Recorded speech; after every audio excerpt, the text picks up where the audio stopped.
ringgit juga. Satu yang kita perlu akui, meningkat keupayaan mungkin import kita akan dapat dikurangkan perbelanjaan dia kerana currency is very strong. Cuma saya ingin bertanya kepada yang berhormat dari segi data ni, sedap kalau kita melihat dari segi data yang telah diumumkan, tapi on the ground, Datuk Speaker, berlainan.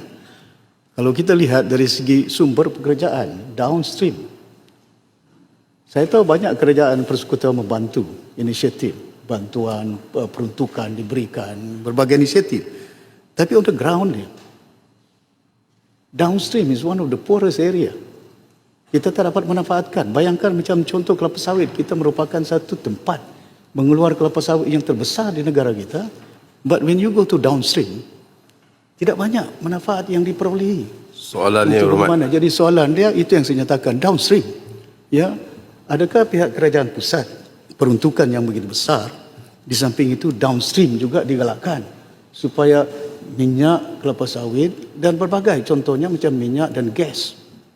Can we encourage dengan izin, this sector to be, supaya penghijraan anak-anak daripada Sabah ke Semenanjung paling banyak, hampir 200 ribu lebih. Ya, oleh kenapa? Fakta dia, bukan data dia.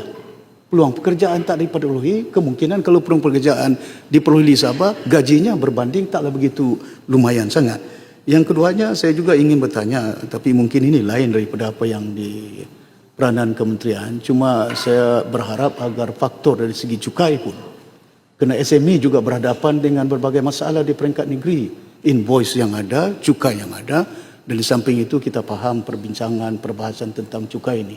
Supaya saya cadangkan kerajaan apa yang telah dipungut, yang dijanjikan bagilah untuk tidak membebankan mereka. Kena dengan cukai itu dapat dipulangkan, kita yakin peluang pekerjaan, we retain the jobs opportunity for those people, dan mungkin syarikat tidak akan tutup, Datuk Speaker. Jadi dua perkara yang saya tanya. Terima kasih banyak. Jemput Timbalan Menteri.